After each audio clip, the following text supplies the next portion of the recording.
What's up, everybody, and welcome back to another episode of the Muay Diaz Combat Pubcast. It is Monday, April 6th, and we had a bit of everything this past weekend. We had the big boxing, Deontay Wilder, the Bronze Bomber, taking on Derek Chisora, and of course, we had the UFC Fight Night from the Meta Apex in Las Vegas. So I'm going to jump into the boxing first. Deontay Wilder versus Derek Chisora, live from London in the O2 Arena. I know before I said it was from Tottenham Hotspur. I don't know why I thought that, but maybe just because of all the big boxing cards. But they did have it from the O2 Arena, where we just recently were for the Mosvar versus Lerone Murphy card for the UFC Fight Night. But Deontay Wilder gets the win, split decision. It was 115-111 on one judge's scorecard. 115-111 for Wilder, 115-112 for Derek Chisora, and 115-113 for Deontay Wilder.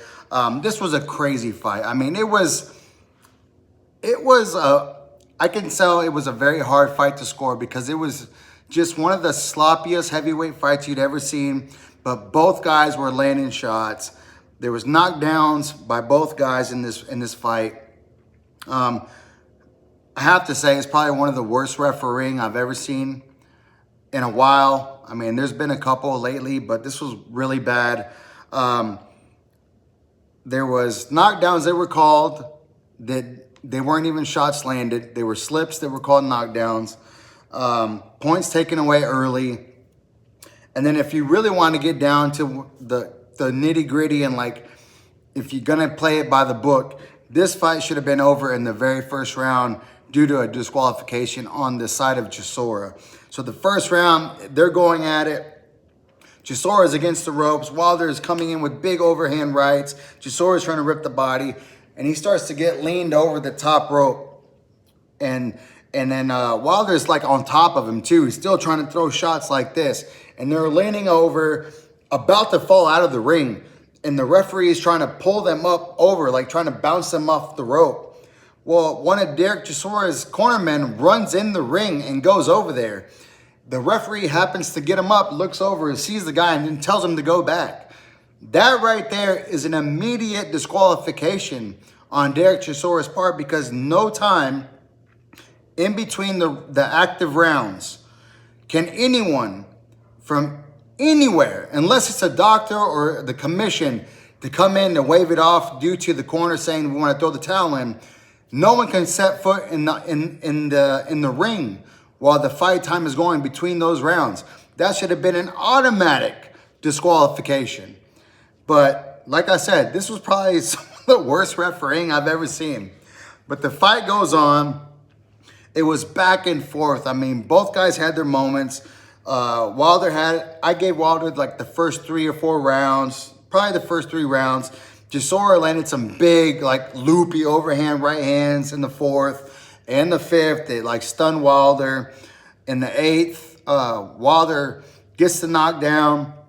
Chisora lands another big right hand. And then you have, like, if you guys follow our professional wrestling, your Shawn Michaels versus Ric Flair moment.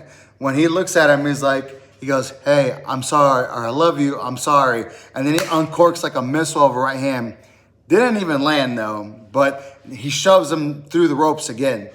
And I think that's where the point deduction came in. But I thought it was I think he could have let it go a little bit. It wasn't like he did it on purpose, but I mean, that's just what happened. But it goes to decision. I already read you the scorecards. I was following, I was at a game this weekend, so I'm trying to follow it through live scoring and then watch the highlights back. A couple guys from CBS and a couple other outlets had it a draw, 113-113, with the point taken away and the knockdowns. I'd have to rewatch it in live to give my exact scores, but from what I saw and from what I heard from Eddie Hearn, he thought that Wilder won the fight by 2 rounds. So good win for Wilder. Derek Chisora is going to retire. But, man, he gave it his all. And, I mean, he hurt Wilder a few times in that fight. So it was a good fight for what it was. I mean, it was action-packed. So the people of London at the O2 got their money's worth for this fight. But it's after the fight. Wilder's walking out, and Anthony Joshua and Eddie Hearn were both there at the fight, just to enjoy the show, just to enjoy the fight. I think AJ is friends with Derek Chisora, and as Deontay Wilder's walking out, Anthony Joshua's standing there, and he goes to dap him up, and he goes, "Let's do it, let's do it." Anthony Joshua doesn't blink, doesn't say a word, but just looks at him like, "Are you stupid?" Like, to me, that's what it looked like. And I've seen it from every different angle. Shout out to Showbiz the Adult. He showed it from like 5 different angles. Like, he just AJ gives him these murderous eyes, like, and follows him all the way until he's out of his like point of view and doesn't say a word, not one word. And then there's another point of view where it's Deontay after he goes by him, and then I guess somebody he's with was like, "Oh, he's scared." He goes, "Yeah, that motherfucker's scared." Bro, I mean, I'm glad he got the win. But Wilder, AJ, right now, AJ would spark him out, man. Wilder did not look good in this fight against Chisora. He got the win, but Chisora, like I had said in the previews, if I wanted Chisora to win, but he needed to get the knockout within the first 5-6 rounds. Even though he fought his heart out, he knew it was his last dance, but he ran out of gas. Wilder had the cardio to outlast Chisora and land some big shots late and the knockdowns late. But man, if Deontay Wilder fights like that against Anthony Joshua, I'll give it 5-6 rounds max. Like, Joshua's still there. Wilder did not look like anything close to what he even used to look like when he held the title. I don't think like I said before, he never recovered from the beatings he took from Tyson Fury, ever. And I'm glad he got the win. I think that's good for his mental space and everything. But yeah, man, I don't think he wants no smoke. And I don't want to even see that. We all need to see AJ Fury first. And then afterwards, if AJ still wants to fight, make a big payday and then go knock out Deontay Wilder. But Wilder could fight someone else. Let him fight Andy Ruiz. Let Wilder fight Andy Ruiz, and then let Fury fight AJ, and then maybe they can do a winner fights winner. But I don't even need to see that. But I do need to see Fury AJ. So good win for Wilder, but I think he should just enjoy that. Maybe find an Andy Ruiz, or he don't want Moses Atalma. Moses Atalma said he'd fight him if he won this fight, but I think Moses Atalma sleeps him within 4 rounds. And I'm not bullshitting. Moses Atalma will KO Deontay Wilder at least in 5-6 rounds. I said 4, but I'll give him the benefit of the doubt. He's a young fighter. He's young. He's 21 years old. I'd give him 6 at the max, but he will put Deontay Wilder away if he fights Moses Atalma, or if Moses Atalma fights Deontay Wilder.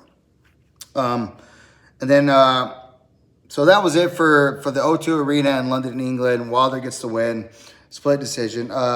Tim Tszyu won his fight this weekend, calls out Errol Spence. Errol Spence claps back on Instagram saying, I'm gonna put you away, blah, blah, blah, which I'm glad to see Errol Spence back. He's a Dallas boy. If you guys been watching, I'm from Dallas-Fort Worth area, and I'm in Arlington, from Arlington. So I'm right in the middle between Dallas and Fort Worth. I like Errol Spence. A lot of questions to be asked, or a lot of questions to be answered. He's been gone for 3 years since he got just mauled by Terrence Bud Crawford. So I'm interested to see how he looks coming back. Tim Tszyu is a perfect opponent for him to come back to. I think even though he's been out three years, I think he can still beat Tim Tszyu. Tim Tszyu didn't look great in this fight. I don't think Tim Tszyu's recovered from the Fedor fight. So that's a good fight for Errol Spence to come back to. And I'd still pick Errol Spence to beat Tim Tszyu in that fight. That's it for the boxing. Let's jump into the UFC Fight Night from the Meta Apex, headlined by Renato Money Moicano taking on Chris Duncan from Scotland. I picked Chris Duncan to win. The UFC does this where they find a guy who's on a little bit of a skid. He's an older guy. Renato Moicano is already like 37 years old. Chris Duncan, they're gonna try to push him for that Scotland market. Ever since Paul Craig retired, he was the big name from Scotland. Chris Duncan's the next big name coming up. So I knew they wanted to push him. He looked good. He was on a 5-fight win streak, but he just showed that he wasn't enough for Renato Moicano. I mean, Money Moicano pieced him up on the feet and then ragdolled him on the ground, got the submission in the second round, rear naked choke. Yeah, man, Moicano, he looked good. And then, I mean, his comments after were even crazier. Like in the post, he was going on about elections in Brazil and some other stuff. But in the press conference, the post-fight presser, he said that this card is shit. Like, they should be giving me bigger names like Dan Hooker, Patty Pimblett. I think he mentioned Benoit Saint-Denis again. He goes, I need these big names so I can, push the fights, advertise the fights, promote the fights for myself and for my podcast and make the fights bigger. He goes, no disrespect to Chris Duncan, but he's a killer, but nobody knows who he is. He goes, they can't be giving me these fights of these guys who are good, but nobody knows who the fuck they are. He goes, how are we supposed to promote these fights? He goes, this was some bullshit. I need bigger names. I understand it completely, but I mean, to straight up come out and say that this entire card was bullshit was kind of crazy because it's not a bad card.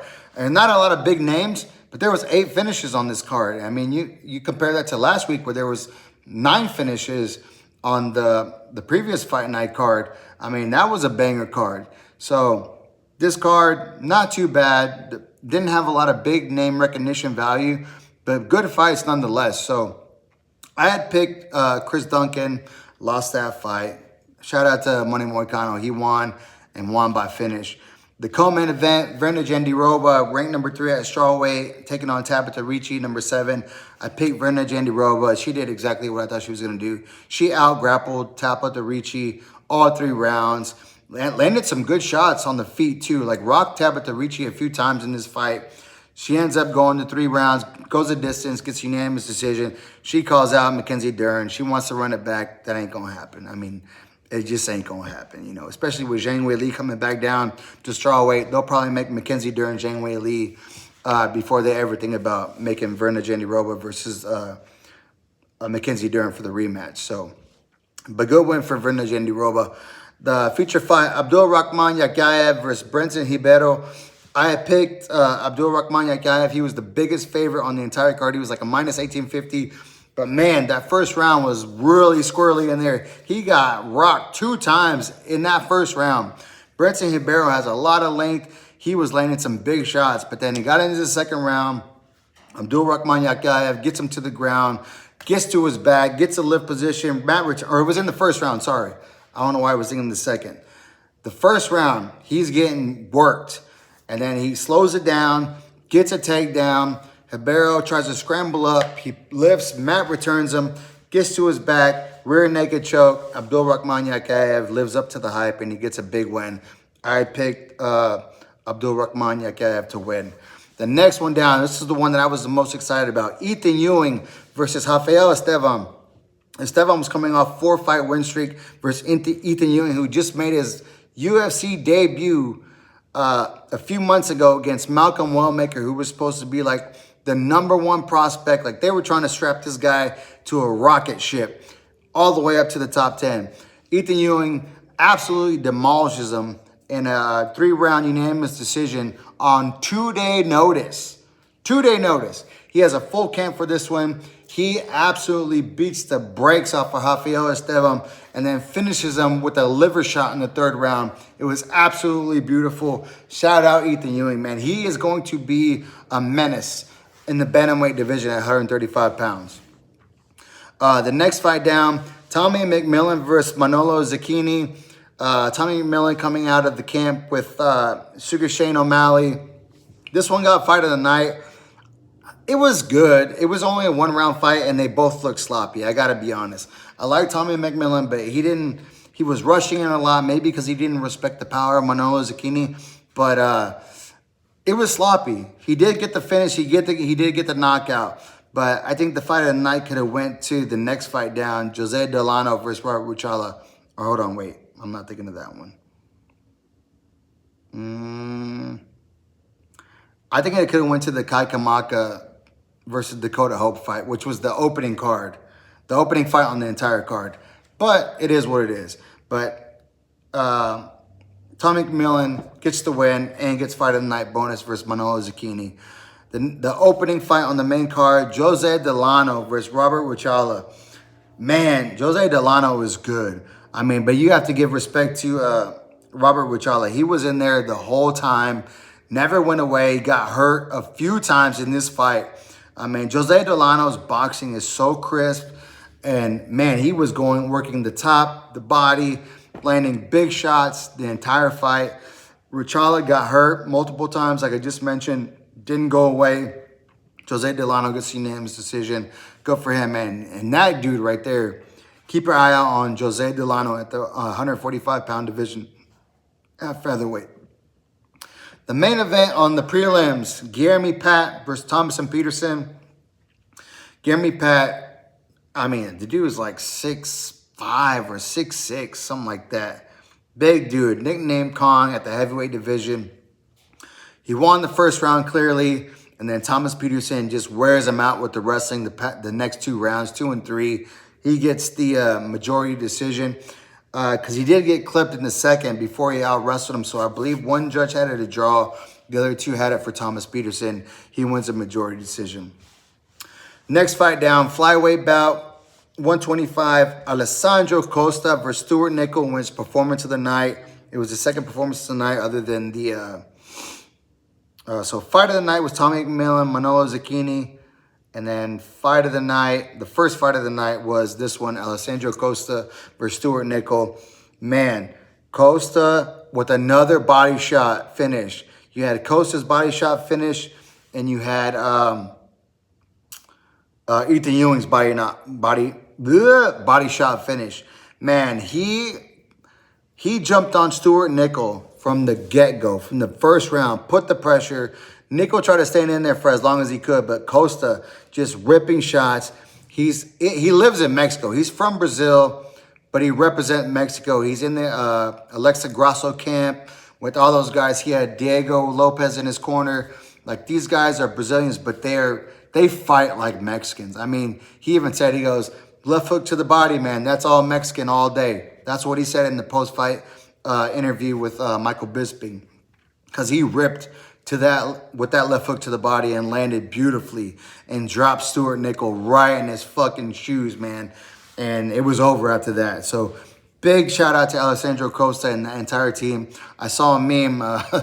Somebody had shot a video of Alexa Grasso, and they said this is Alexa Grasso's first time out since she's been out of jail, since she caught the body last week against Macy Barber. So I thought that was kind of funny. But yeah, Alexa Grasso was there. The whole team was there from Mexico, from Puebla, to support their guy, Alessandro Costa. Darius Flowers beats Lando Venata by KO in the second round. I got to be honest, I didn't catch that one. Alice Pajeda beats Hallie Cohen in the second round by knockout. This was the second performance of the night. She looked really good in the first round. I mean, piecing Hallie Cohen up.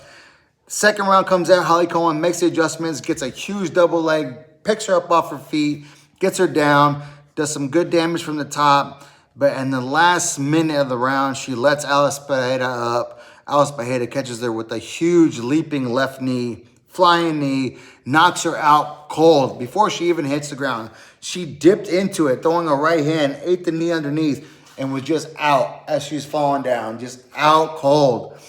Lands one more shot. Keith Peterson jumps in. It was all over. Shout out Alice Pajeda, man. She looked great in this fight. 20 years old. She is the youngest fighter on the roster. It used to be Raul Rosas Jr., the Gremlin, but now it's Alice Pajeda. She is 20 years old, the youngest fighter on the entire roster. Let's go to another one. I didn't see that one. Melissa Gatto gets beat by Diony Barboza, majority decision. And then Kai Kamaka III, like I mentioned previously, beats Dakota Hope in a split decision. It was a back-and-forth fight. I had initially picked Kai Kamaka III to win, but I kind of last minute went Dakota Hope. I mean, it was a great fight. It was a split decision. Could have went either way, but Kai Kamaka III gets the win. So yeah, that wraps up UFC Fight Night. We have, what is it? UFC. We have Yuri Prochazka versus Carlos Ulberg for the vacant light heavyweight title. So I'll come back and do a breakdown for that, preview the entire card. But that's it for me today for the UFC Fight Night this past weekend in the Meta Apex and Wilder Chisora live from London at the O2 Arena. Thank you guys so much for watching. As always, hit the like, hit the subscribe, hit the bell so you get notifications. Watch fights, drink pints. See you on the next one. Peace.